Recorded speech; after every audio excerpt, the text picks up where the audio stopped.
Kembali bersama kami pemirsa di Suara Jakarta. Baik, tadi disampaikan oleh Mas Nirwono bahwa bukan hal yang mustahil adanya kota dengan yang ramah sepeda begitu ya. Sudah ada kota-kota dunia yang sudah berhasil. Ya artinya target berapa lama nih akan terwujud nih Pak Syafrin, apalagi Pak Syafrin baru dilantik begitu ya sebagai Kadisub. Mumpung masih fresh nih Pak. Memang target kita di 2022 keseluruhannya selesai. 2022, Pak Gubernur sudah menyampaikan bahwa di Jakarta ada sekitar 500 km nanti jalannya akan disiapkan untuk itu. Dan ini tentu menjadi target kami untuk direalisasikan secara bertahap. Tahun ini kita siapkan 63 dan paralel dengan itu setiap tahun kita akan tambah. Dan satu hal yang menarik yang disampaikan oleh Mas Yudi tadi, bahwa untuk DKI ini sekarang sebenarnya yang disiapkan itu tidak hanya jalurnya aja. Iya, rutenya saja, tidak hanya jalur, tapi juga kalau Mas Yudi atau Mas Nova ke terminal, seluruh terminal di Jakarta itu sekarang sudah tersedia baik parkingnya. Jadi yang parkir itu sudah tersedia, kemudian sebelum menuju ke lokasi parkir itu sudah ada jalur pengarah. Baik rutenya juga sudah ada di sana, baik lainnya sudah ada. Artinya begitu masyarakat yang biasa ke terminal menuju ke lokasi kegiatan, begitu lihat ada parkir sepeda, dia tertarik dan kemudian sekarang mulai ada beberapa yang menggunakan itu. Nah ini kita upayakan ke depan begitu di terminal ada, kita integrasikan dengan rute yang sekarang sudah terbentuk. Ini ke depan yang kita lakukan. Kemudian terkait dengan bike share, memang sekarang pun di Jakarta sebenarnya sudah ada, tetapi belum masif. Ini tentu menjadi tugas kami untuk menyiapkan bike share tadi di banyak.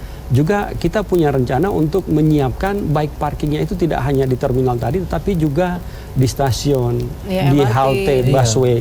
Kita akan siapkan, tujuannya adalah misalnya yang dari Lebak Bulus, begitu kita siapkan parkir sepeda di sana, yang di kawasan Lebak Bulus cukup naik sepeda, parkir sepedanya dan dia ke Jakarta.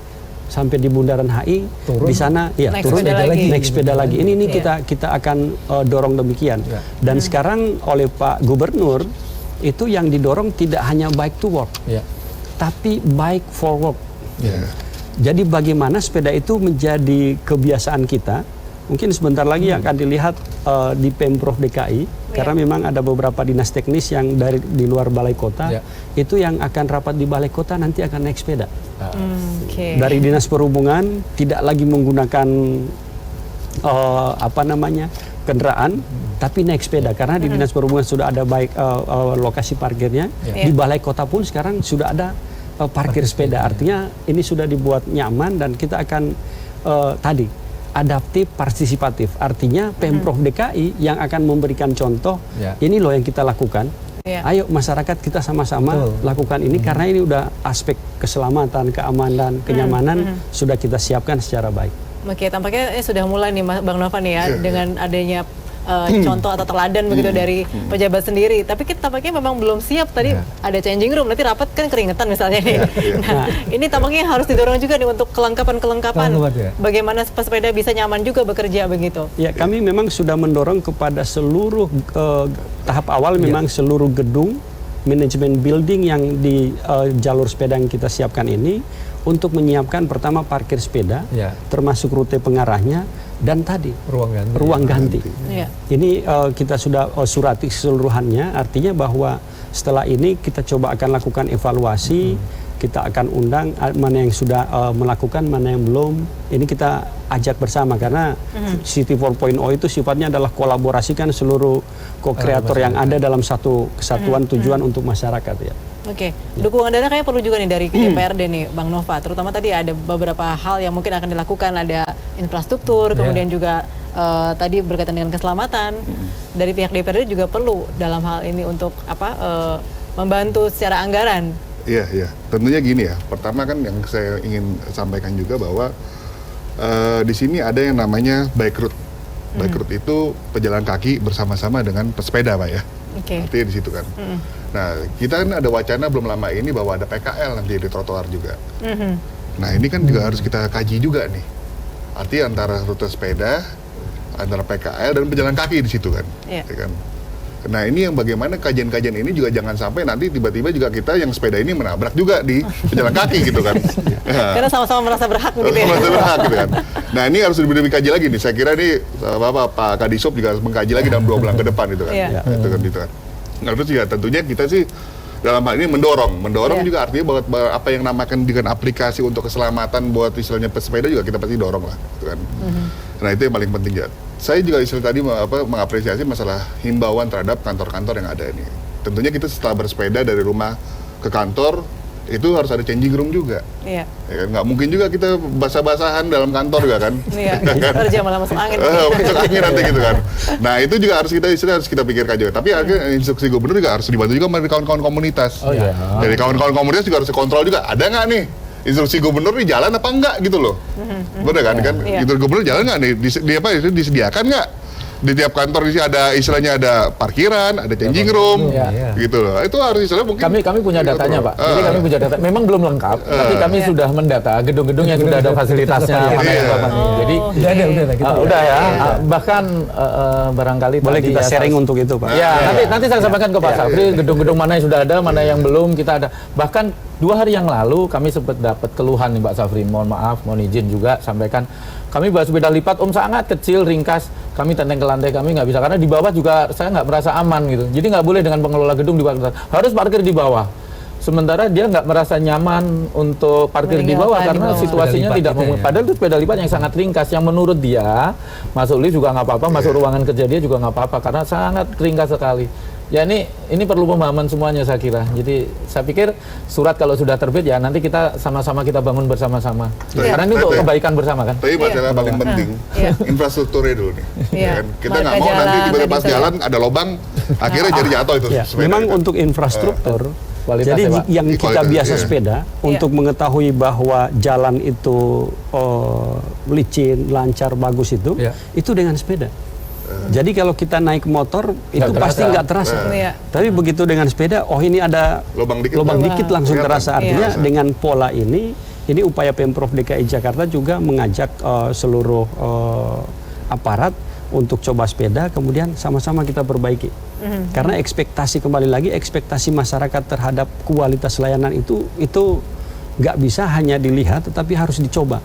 Ini yang diajak oleh Pak Gubernur ke kami, dicoba beliau, kalian harus adaptif, partisipatif. Jadi kebijakan itu dilihat jangan hanya dari sisi orang yang mau diatur, tetapi Anda harus ada di dalam situ. Dengan pola turun ini, turun langsung. Dan ini beliau contohkan, beliau naik sepeda dari kediaman naik sepeda, kemudian tahu ini kelihatannya rata jalannya, tapi kemudian itu ada nggak rata. Jadi dengan pola ini keseluruhannya kita bersama-sama untuk memperbaiki pelayanan kepada masyarakat. Oke, baik. Mas Nirwono tadi juga disampaikan mengenai jalur sepeda yang melewati jalur-jalur hijau begitu ya. Nah itu kan bisa juga dijadikan shuttle sebetulnya ya. Sangat ideal itu sebenarnya. Kalau kita bicara di luar itu hampir sebagian besar jalur sepeda yang dibangun itu justru di ruang-ruang terbuka hijau. Jadi kita menikmati kotanya itu benar-benar bisa sangat bagus ya. Bayangin kita naik sepeda tapi sekiri kanannya tuh sungai, pemandangannya. Di Singapura tuh tepinya tepi pantai ya. Tepi pantai itu di Singapura itu kelihatan. Terus kemudian yang disebut namanya Urban Park Connector. Jadi dia membangun jalur sepeda yang menghubungkan seluruh taman-taman kota di dalam sebuah kota melalui jalur sepeda. Nah, ini kan sebenarnya juga konsep bersepedanya menjadi lebih nyaman gitu. Orang kalau lewat taman, lewat jalur hijau kan masih seger gitu kan. Nah, itu yang pertama. Kemudian yang kedua sebenarnya menarik tadi yaitu law enforcement tadi Pak Noval. Itu PR terbesar kita. Karena apa? Sebagus apapun infrastruktur yang disediakan, kalau tidak ada penegakan hukum, ini juga menjadi pertanyaan besar. Nah, PR pertama tadi disinggung oleh Mas Noval, trotoar juga gitu kan. Ini kan kalau jalur sepeda bisa steril, kenapa trotoar nggak bisa steril, gitu kan? Karena kita bicara soal apa? Keseimbangan aturan hukum juga, gitu. Kalau kita bicara pesepeda juga mempunyai hak ruang untuk jalur sepeda, berarti pada waktu kita bicara trotoar juga ada hak untuk orang berjalan kaki. Ini kan bagian dari transportasi dua-duanya, kan nggak bisa dipisah sebenarnya. Di sinilah yang kemudian saya harapkan sekali law enforcement-nya juga sama, gitu. Nah, yang ketiga tadi itu. Yang ketiga, yang terakhir yang tidak kalah penting, kalau teman-teman dulu sebenarnya ada program Bike to School, Pak Safri. Jadi selain Bike to Work, kita punya program mengajak anak-anak sekolah kembali untuk bersepeda ke sekolah. Ya, misalnya kalau dulu kita punya program seminggu sekali setiap hari Jumat. Ya, setiap hari Jumat pagi itu kan biasanya jadwal olahraga kan. Nah, itu biasanya kita pagi campaign ke sekolah-sekolah untuk mengajak anak-anak dan orang tua terutama pada saat mereka berangkat dari rumah itu diajak ke sekolah dengan naik sepeda. Ini kalau ini yang berhasil, maka nanti sebagus apapun infrastruktur yang terjadi, anak-anak muda ini kan yang akan meneruskan. Semangatnya akan beda. Bayangkan anak SD, anak SMP, anak SMA, bahkan kalau mereka pengguna sepeda, itu luar biasa. Ya, karena titik kemacetan yang paling parah di pagi hari justru di sekolah Pada saat sebetulnya mengantar ya. di sekolah. Antar sekolah.